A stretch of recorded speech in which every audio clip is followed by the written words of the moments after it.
Salut les snipers, j'espère que vous allez bien, j'espère que vous vous portez bien en ce mois d'août, c'est bientôt la fin des vacances. D'ailleurs, j'ai pas mis ma montre, pourquoi? Parce que on est un peu pressé par le temps. On est un peu dans l'urgence. Je vais pas faire du sensationnel. Vous savez qu'ici, moi, je ne délivre que la vérité. Pourquoi? Parce que en tant que trader sur les marchés financiers, vous devez avoir l'œil du sniper. Vous devez avoir les yeux rivés sur l'analyse fondamentale. Il se passe beaucoup de choses. Pourquoi? Parce qu'on a l'œil rivé sur les devises monétaires. On trade le forex. Je vous l'apprends pas. Donc, on est obligé toujours de se tenir au courant de l'actualité. Un trader qui se tient pas au courant de l'actualité, c'est un restaurant qui offre pas d'eau. Voilà, l'analogie est pas folle, mais ça veut dire qu'il manque quelque chose et cette chose elle est plutôt importante. Parce que tu demandes de la flotte au restaurant, ils te disent non, j'en ai pas. C'est la même chose ici. La France en 2025, ça va ressembler à quoi? Ça va ressembler à un déficit excessif. Je vais vous en parler. Vous allez voir. La France actuellement, c'est le deuxième plus gros mastodonte de l'Europe après l'Allemagne et on est dans la mouise. On est dans la mouise, pourquoi? Parce qu'on rentre en procédure de déficit excessif. On était déjà en procédure en PDE avant le Covid. Pendant le Covid, ils ont stoppé et là, on remet un pied dedans. Donc France 2025, déficit excessif. On va parler de ça dans cette vidéo, les snipers, accrochez-vous. La procédure de déficit excessif est un mécanisme de surveillance budgétaire. Ça veut dire quoi? Ça veut dire que quand tu rentres dans le club des 27, quand tu rentres dans le club de l'Europe, ça veut dire quoi? Ça veut dire que tu fais pas n'importe quoi. Nous, on te look, on te regarde et tu fais attention. Surtout, tu te plies aux règles du club. C'est pour ça que rentrer dans l'euro, c'est difficile. En ressortir, c'est encore plus dur. Surveillance budgétaire, c'est un mécanisme de surveillance budgétaire de l'Union européenne prévu par le Pacte de stabilité de croissance, PSC. Ça veut dire quoi? Ça veut dire qu'ils essayent de stabiliser la croissance. Vous allez voir qu'il y a beaucoup de choses qui ne sont pas dites. Son objectif est de veiller à ce que les États membres de l'UE maintiennent des finances publiques saines, en respectant des limites spécifiques concernant le déficit public de la dette publique. Ça veut dire quoi? Ça veut dire qu'en fait, tu rentres dans le club, ils te regardent et en fait, c'est selon leurs règles. Parce que saine, ça veut dire que tu dois te plier aux règles de l'Union européenne. Les règles de transition économique, digitale, ça veut dire arrêter le papier, passer au digital. Les transitions de climat également, parce qu'il y a un budget pour le climat. En fait, ils ont un cahier des charges et si tu rentres dans l'Europe, tu es obligé de t'y plier. Ça veut dire ça, maintenir une économie saine. Ok? Là, on a notre président préféré, Jupiter, que moi personnellement, j'adore. Qu'est-ce que le PDE? On va rentrer un peu plus sous l'eau. Parce qu'on va voir qu'ils essayent de monter une stabilité financière, etc. Vous savez, quand vous entendez ce genre de mots, ça veut dire qu'il y a un cahier des charges et qu'ils sont obligés de s'y plier. Le procédure de déficit excessif de l'Union européenne est un mécanisme strict conçu pour assurer la stabilité économique de la zone euro. En principe, les pays qui ne respectent pas les critères budgétaires peuvent se voir infliger une amende équivalente à 0,1% de leur PIB. Vous allez vous dire, mais c'est pas beaucoup, bien que cette sanction soit rarement mise en œuvre. Le cas de la Grèce, 2008-2009, qui avait ses fonds directement dans les hedge funds qui ont coulé en 2008-2009, c'est pour ça qu'elle a coulé avec. Et c'est un excellent exemple parce que la Grèce aujourd'hui c'est beau en vacances, etc. On s'amuse, mais c'est plus grand chose dans le monde. Économiquement, c'est juste Platon en tongs à Mykonos. C'est tout ce que c'est la Grèce désormais. La Grèce c'est plus grand chose, faut le comprendre. Qui a été confrontée à des mesures sévères reste une exception notable. Nous on fait pas partie de cette exception. Pourquoi? Parce que nous on est le deuxième plus gros pays de la zone euro. Après l'Allemagne, mais ça ne veut pas dire qu'on ne va pas tomber en PDE, sachant qu'on l'était déjà avant le Covid. Et puisqu'il va sans doute avoir quelque chose, une style du variole du singe, l'OMS parle déjà de variole du singe à la rentrée, on peut retourner dans un système encore plus strict. C'est le but de la Sniper News. En ce qui concerne la France, la situation est différente en raison de son statut de deuxième économie de la zone euro, après l'Allemagne. Les autres États membres ne souhaitent pas voir la France en difficulté financière. Forcément, c'est nous qui tenons la maison. Si on commence à chier dans la colle, ça le fait pas. Par le passé, Bruno Le Maire, si tu nous entends, ministre de l'économie a pris certaines libertés avec les comptes publics pour éviter les sanctions. Ça veut dire qu'il a maquillé les comptes. Hein. Ça se fait beaucoup, c'est pas moi qui le dis, c'est le président, en plus c'est du LR, c'est les Républicains, c'est le président qui l'avait dit dans une vidéo que je vous invite à voir sur l'Union Européenne, j'ai oublié son nom, de toute façon ils ont des noms, peu importe, hein, en 2 mois ils dégagent. Ce qui est intéressant, c'est qu'il avait dit qu'il avait maquillé les comptes pour pas avoir de sanctions vis-à-vis de la PDE. Il avait dit qu'on n'était pas en déficit, en fait on l'était. Bon voilà, il a fait des choses un peu, voilà, on le sait, pour éviter des sanctions, mais cette approche comporte des risques. Une mauvaise réputation pourrait entraîner une dégradation de la note de la dette, parce que tout revient à la dette française par les agences de notation, ce qui augmenterait les taux d'intérêt et alourdirait le coût de la dette. Je vous explique. Parce que nous, on n'a pas d'éducation financière en France. Ça veut dire que bon, on est là, on est salarié, on a la paye qui tombe, etc. Je vous explique. On vit dans un pays qui est déjà alourdi par la dette. On sort des Jeux Olympiques, ça veut dire qu'on a encore raqué. On a raqué, hein, parce que les Jeux Olympiques, on sait que c'est pharaonique, hein, c'est le cas de le dire. Hein, bon, il y a par exemple le village des Jeux Olympiques, on ne sait pas ce que ça va devenir, peut-être un nouveau ghetto, etc. On ne sait pas, on se pose des questions. Hein, je vous invite à aller lire la presse. Les Jeux Olympiques, ça coûte cher. On sort du Covid où on était quasiment en récession, donc ça coûte cher. Le Covid, c'est déjà il y a 4 ans, hein, ça passe vite. Et là, au deuxième quinquennat de Macron, on arrive vers la fin, on va peut-être mettre un pied dans la PDE, sachant que là, à la rentrée, il va sans doute avoir une variole du singe. Tu te dis, mais putain, il n'y a que des problèmes dans ce putain de pays. Effectivement, parce que les dirigeants ont un agenda. Cet agenda, déjà, ils avaient Horizon 2025, mais ils ont un agenda pour 2030. Pourquoi? Parce que le but, c'est d'avoir une stabilité économique financière, mais il faut qu'ils remplissent le cahier des charges. Le but, c'est de se sortir de la dette, mais c'est impossible. Pourquoi? Parce que pour se sortir de la dette, il va falloir utiliser votre épargne. J'en ai déjà parlé, j'y reviendrai plus tard. Pour les citoyens français, pour vous, les répercussions pourraient être significatives. Pourquoi? Si les investisseurs étrangers décident de ne plus financer la dette française, parce que la dette française, c'est qui a la dette? C'est des fonds étrangers. C'est des hedge funds, c'est des fonds européens, c'est aussi des investisseurs privés, etc. Il y a MBS, Mohamed Ben Salman, qui est une partie de la dette européenne. C'est tout ça qui ont la dette. Si les investisseurs étrangers décident de ne plus financer la dette française, le pays devrait rembourser 3200 milliards d'euros sur 7 ans. Ça veut dire que déjà le 5 du mois, on est à découvert. Là, il va falloir rembourser sur 7 ans. Ça veut dire qu'on se trouve dans une merde. Pourquoi? Parce que c'est soit environ 450 milliards par an. Un tel scénario pourrait provoquer une récession économique comparable à celle engendrée par la pandémie Covid-19. Vous voyez le rapport? Ça veut dire qu'il y a une variole qui arrive d'un coin de l'œil, on est en PDE de l'autre, on va devoir financer une dette qui est infinançable, mais ça sera avec l'argent des Français. Sandrine Rousseau a déjà fait les comptes, on peut rembourser la dette avec l'épargne des Français seulement. Imaginez, parce que si on rentre en PDE, il va y avoir des sanctions. Pourquoi? Parce que le fait d'avoir un taux d'intérêt de 0,1% de PIB payé sur les sanctions strictes, ça veut dire qu'on a dette plus taux d'intérêt à payer plus sanctions strictes. Ça veut dire que tu es à l'école, le maître d'école, il te met au fond de la classe, tu n'as plus le droit de réviser, tu n'as plus le droit de parler, etc. C'est ça. Et en fait, l'Union Européenne, c'est une prison à ciel ouvert. Pourquoi? Parce que directement, on a des boss au-dessus de nous. On peut plus faire de protectionnisme, ça veut dire on peut plus produire français, importer français, relever l'économie d'un pays, parce qu'il y a qu'un moyen, entre guillemets, pour relever l'économie d'un pays, c'est ce qu'on appelle le protectionnisme économique, hein, c'est ce qu'a essayé de faire Trump, c'est-à-dire désormais on importe français, on exporte français, on produit français, on crée français, etc. pour faire marcher l'économie locale, pour faire relever le niveau. Or, la mondialisation avec l'Union européenne, c'est strictement l'inverse.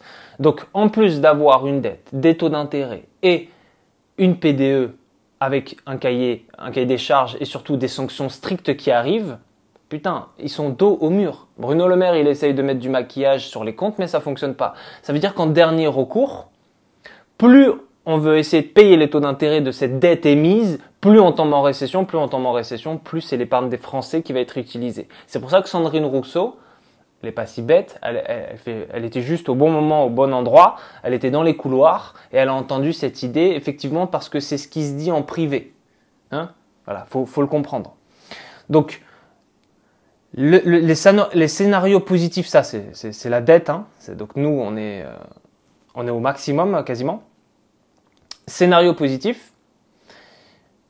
Et croyez-moi que j'ai mis ça pour donner de l'espoir, mais l'espoir, il n'y en a plus. Hein, je n'essaye pas de faire dans le sensationnel. Si vous écoutez les économistes, et ce que vous ne faites pas parce que c'est mi-août et vous savez qu'il y a beaucoup de choses qui se passent l'été, on vote des lois dans des assemblées vides, etc. Il y a beaucoup de choses qui bougent et si je le fais, c'est pour vous donner de l'espoir parce qu'à la rentrée, la douche va être froide, il va se passer beaucoup de choses.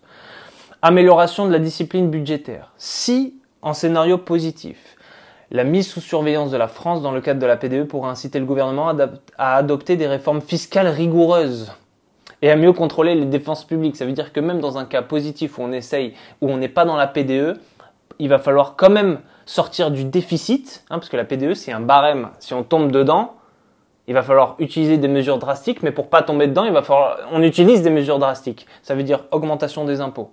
C'est déjà dans les plans. Hein. Il y a les impôts des auto-entrepreneurs qui vont augmenter. C'est pas tout. Il va y avoir aussi certaines suppressions de charges sociales. Vous savez, Macron, il avait dit, le RSA, c'est sympa et tout, on vous finance, mais maintenant, va falloir travailler 10 heures, 15 heures par semaine pour pouvoir le mériter. Ça va venir, ça va se mettre en place.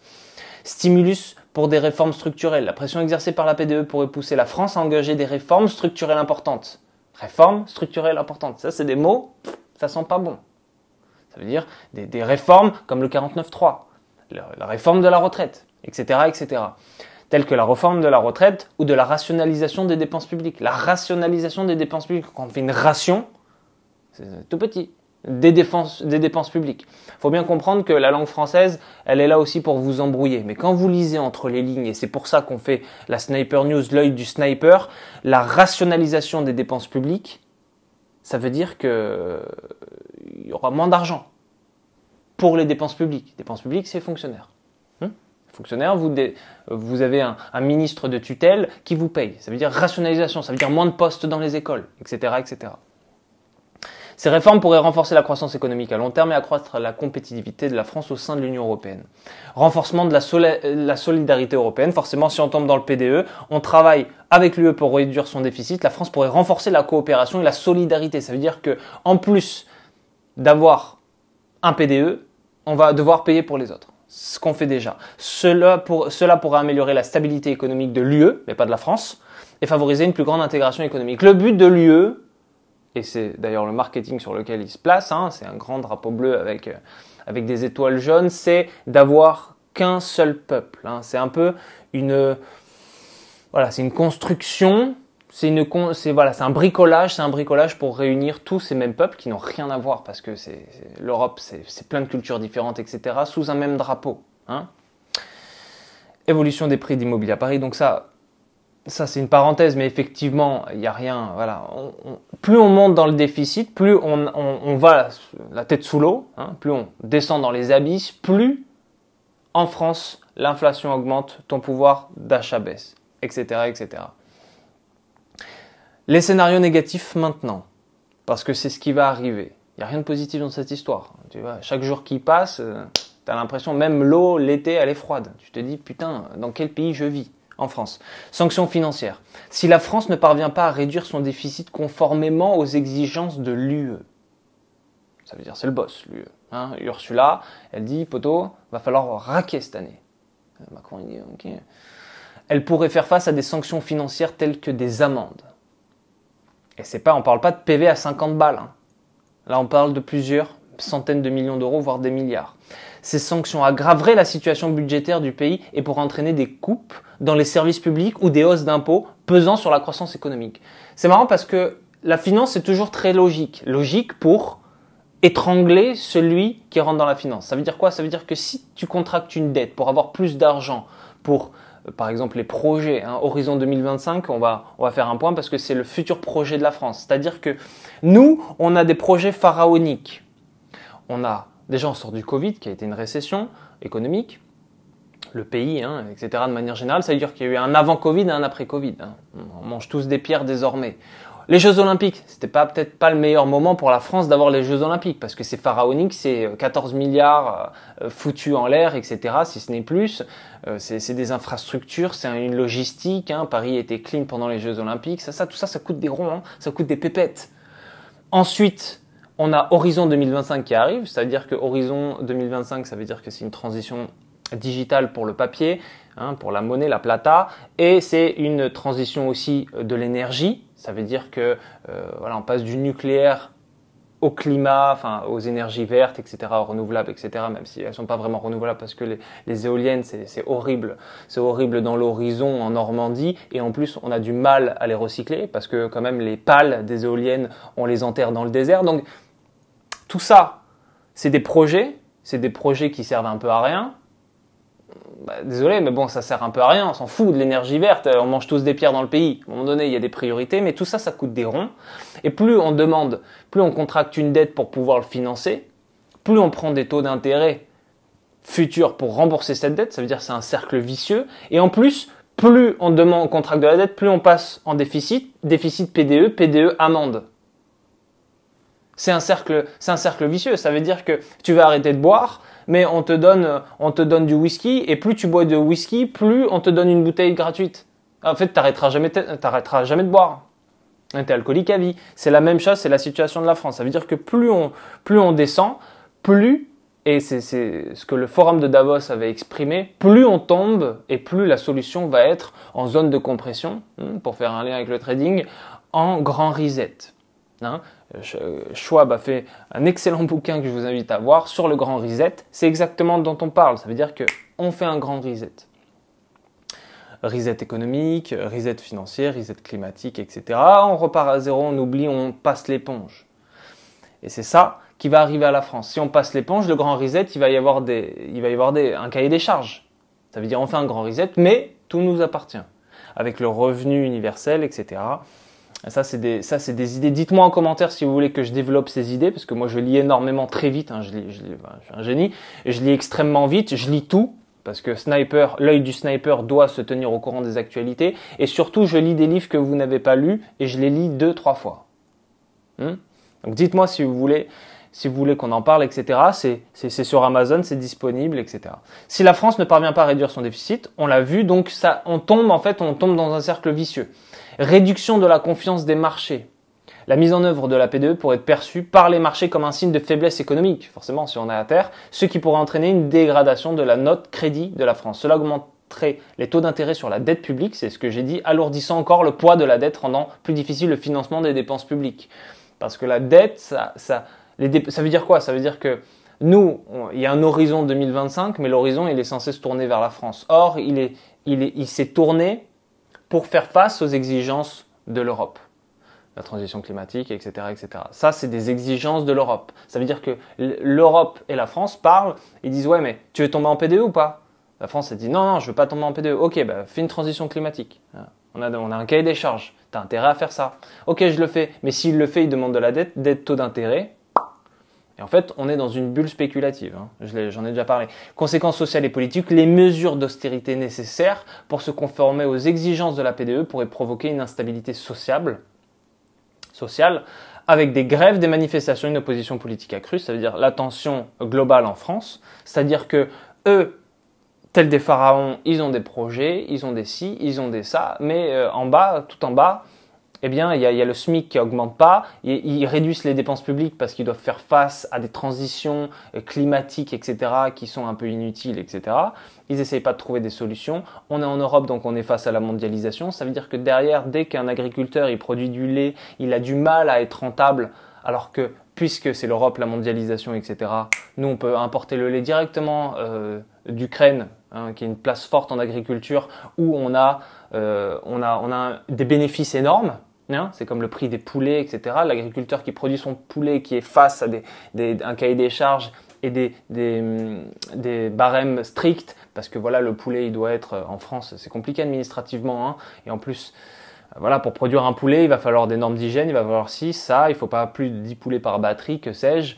Et lui, c'est difficile de faire son poulet à la fin, il vend son poulet 10 balles, sachant que Carrefour, ils en prennent 9, lui, il essaie de se faire une marge, mais derrière, tu as les Ukrainiens qui ont moins de charges, qui font quand même plus ou moins partie de l'Europe qui font importer leur poulet en France et nous on paye ce poulet. Donc en finale c'est un cercle vicieux où au lieu d'être tourné vers la France pour faire comme je l'ai dit du protectionnisme économique qui est selon moi la seule solution pour faire augmenter le niveau de vie de la France, on se tourne vers l'Europe au nom d'idéologie commune, de solidarité, etc.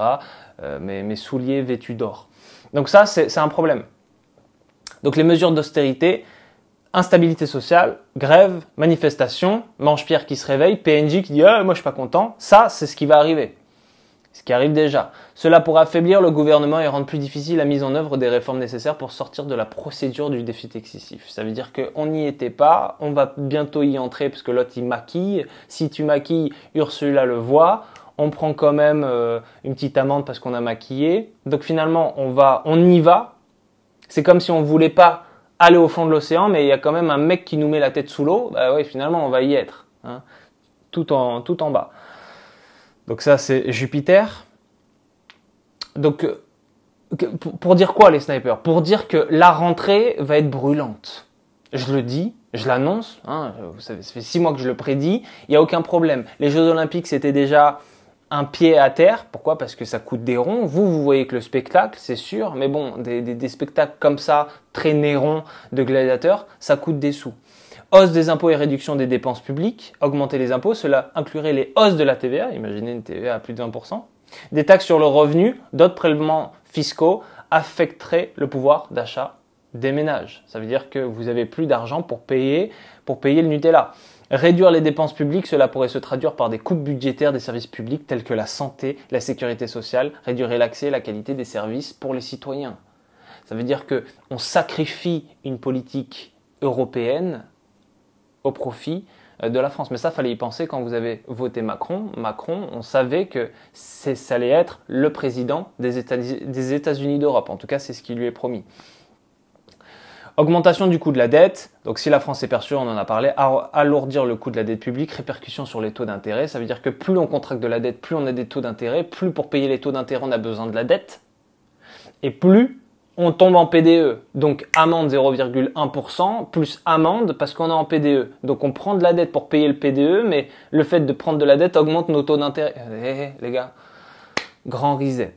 C'est ce qui est prévu, je pense, c'est ce que en compression, et Schwab en parlait très bien au forum de Davos, il disait, voilà, puisqu'on est tous dans la merde, après le Covid, on peut faire un grand reset. Ça peut s'organiser, etc. On appuie sur un bouton, on passe l'éponge et on fait un grand reset. Mais ce grand reset, il aura des obligations. Ça veut dire que ce grand reset, il sera en mode revenu universel. Ça veut dire qu'on vous contrôle les entrées, les sorties, on vous contrôle c'est dans son livre, hein, tout ça, hein, sur Amazon, hein, je vous invite à Klaus Schwab, le grand reset, je crois que ça s'appelle comme ça. Donc c'est une théorie, hein, comme les théories qu'il y avait à l'époque, etc. C'est une théorie, ça veut dire que si il y a un grand reset, nous derrière, il y a un revenu universel, ça veut dire que c'est nous qui contrôlons les entrées et les sorties, hein. C'est nous qui contrôlons votre comment on appelle ça, votre terrain. Ça veut dire que bon, bah, vous êtes propriétaire, mais c'est quand même l'État qui a le terrain, etc., etc. Ça veut dire qu'il y a des doléances, hein. C'est pas genre, ouais, grand reset, et après on recommence. D'ailleurs, on peut grand reset la date, hein. On n'est plus en 2020, et on peut être en 0. Ou alors, on peut être en plus 1 après grand reset, hein, après GR. Ça peut être une très bonne idée, d'ailleurs, pour la partie 2 du livre. Tension sociale accrue, donc ça, on l'a vu, récession potentielle. Ça veut dire que là, on arrive au bout du bout, hein. Et on va parler d'Horizon Europe très rapidement.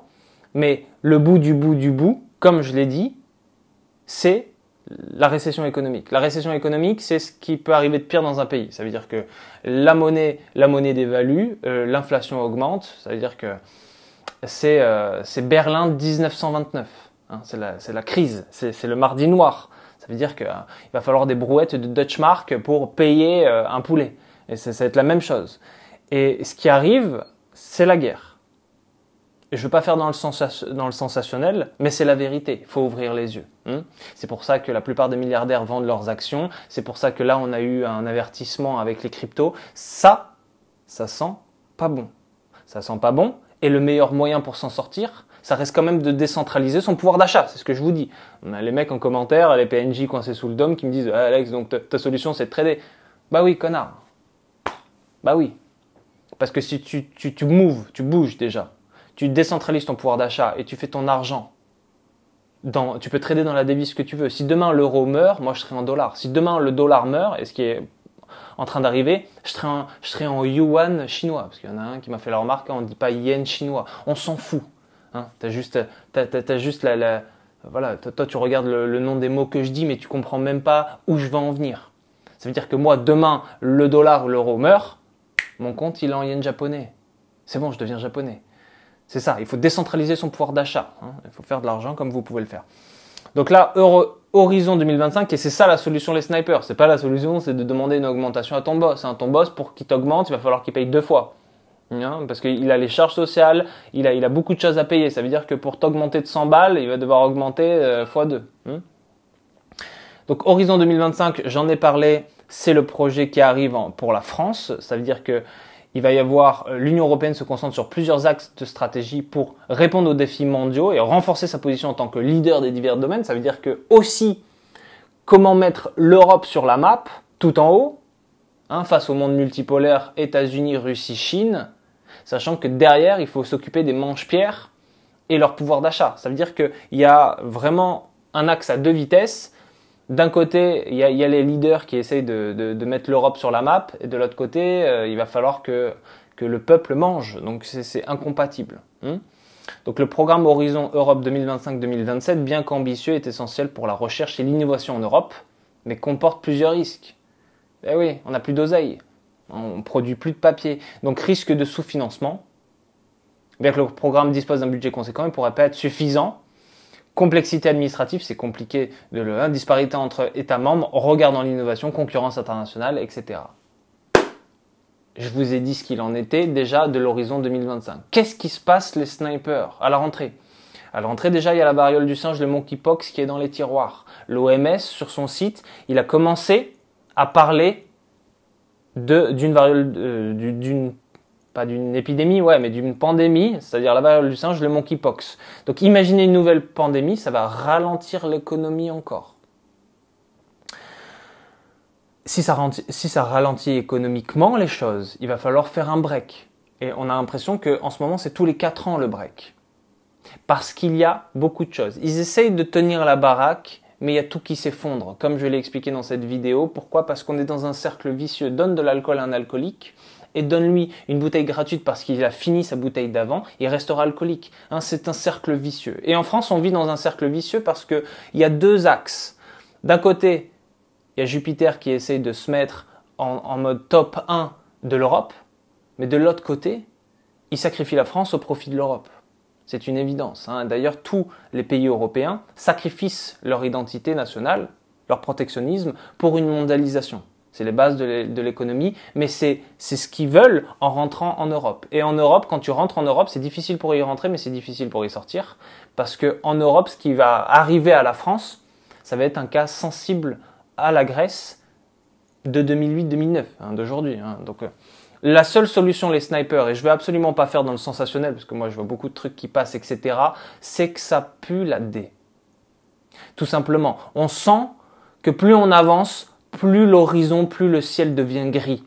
Pourquoi? Parce qu'il y a beaucoup de choses qui mettent en place, qui ne fonctionnent pas avec tout simplement la réalité économique du pays. Quand on veut faire un horizon 2025-2027, qu'on a une dette qui est ultra lourde, quand on sort des Jeux Olympiques qui ont coûté des ronds, etc., et que quand même tout de même on veut faire des transitions climatiques qui sont un peu inutiles, parce qu'on sait que les éoliennes, on peut pas, ça défonce le paysage et en plus on ne peut pas le recycler, c'est quand même l'ironie. Eh bien, on se met forcément un pied et tout le corps sous l'eau au profit d'une idéologie climatique, économique pour la solidarité de l'Europe, etc. C'est pour ça qu'il y a eu le Brexit et je pense que ça a été le meilleur move des Anglais de sortir de l'Europe, mais quand même garder leurs relations, etc. Eux, ils ont le droit de le faire parce qu'ils ont senti le vent tourner. Nous, on ne sent pas le vent tourner et en fait là, c'est une fuite en avant d'un braquage qui a mal tourné. La seule solution pour vous, les snipers, en tant qu'individu, et je vais finir mon œil du sniper comme ça, c'est qu'il va falloir décentraliser votre pouvoir d'achat, il va falloir commencer à trader, Parce que c'est la seule solution. Je vois en commentaire, tu nous dis de trader, etc. Exactement. Pourquoi? Parce que vous décentralisez votre pouvoir d'achat. Votre pouvoir d'achat ne repose plus sur des normes économiques et c'est vous qui faites votre oseille. La seule chose, la seule norme économique dont vous pouvez vous baser, c'est simplement en quel argent, en quelle devise vous voulez recevoir votre argent. Si l'euro coule demain, si le dollar coule demain, toutes les autres monnaies vont couler. Il vous reste quand même des solutions pour acheter de l'or, etc. Il vous reste quand même des solutions pour trader en japonais ou en baht ou en monnaie moins dévaluée. Il faut décentraliser votre pouvoir d'achat. C'est la seule solution pour moi. Et la seule solution, c'est aussi de quitter ce salariat qui sont des maillons dans l'économie française. Si l'économie française est en train de mourir par rapport à l'économie européenne, comme on l'a vu, qui est en train de nous mettre plusieurs flingues sur la tempe, il va falloir oublier le salariat parce que le salariat dépend de l'État. Il va falloir couper ce chaînon manquant avec l'État, créer une activité qui ne dépend plus de l'État. Vous pouvez devenir entrepreneur, vous pouvez devenir trader, vous pouvez devenir ce que vous voulez dans un monde où quand même on a Internet qui vous permet d'apprendre des ressources. Si vous revenez dans BR, si vous venez dans BR, vous avez la théorie et la pratique et c'est là où on fait du cash. Les snipers, il y a beaucoup de choses qui vont se passer à la rentrée, je l'annonce. C'est absolument pas du sensationnel. C'est tout simplement la réalité qui est en train de se passer. PNJ coincé sous le dôme fermera les yeux, c'est sûr. Mais vrai sniper, j'allais dire PNJ. PNJ peut devenir sniper. Vrai sniper à l'œil du sniper et en regardant la Sniper News. Dites-moi en commentaire ce qui annonce, votre avis sur la situation économique. Pour moi, il va se passer beaucoup de choses. Il y a l'OMS qui commence à faire des warnings avec la monkeypox. Il va se passer beaucoup de choses et ça ne tient qu'à vous décentraliser votre pouvoir d'achat et de faire en sorte de partir avant que le vent tourne. Je parle d'expatriation, je parle de partir ailleurs, etc. Il y en a qui me disent en commentaire, mais Alex, il faut investir en France, etc. Tu peux pas investir en France quand la monnaie est dévaluée, tu peux pas investir en immobilier en France, par exemple, quand il y a beaucoup de lois pour les squatteurs et pas pour les propriétaires, où tu as des marges qui sont difficilement à 6% dans des villes éclatées, et en plus, derrière, l'État vient te taxer. Tu peux pas investir en France quand même. Hein? Il faut se réveiller. À moins d'être ultra riche, mais je pense pas que ce soit votre cas. Donc, pour la classe moyenne, le seul moyen de s'en sortir, je le dis, parce que je connais l'économie, et comme je vous l'ai prouvé maintes fois, je sais de quoi je parle, il faut décentraliser son pouvoir d'achat. Ça veut dire prendre un ordinateur, aller ailleurs et trader, et faire de l'argent sans compter sur un patron. Ok? Dites-moi en commentaire, les snipers, ce que vous pensez de cette Sniper News et surtout de ce que vous pensez, ce qui va arriver en France à la rentrée. Dites-moi vraiment, je lis tous vos commentaires, vous le savez, les PNJ, vous pouvez rester coincés sous le dôme, on ne veut pas de vous ici. Dites-moi vraiment en commentaire ce que vous pensez de ce qui va potentiellement se passer. Dites-moi surtout quelles sont vos solutions pour vous en évader. Vraie parole de sniper. Boum.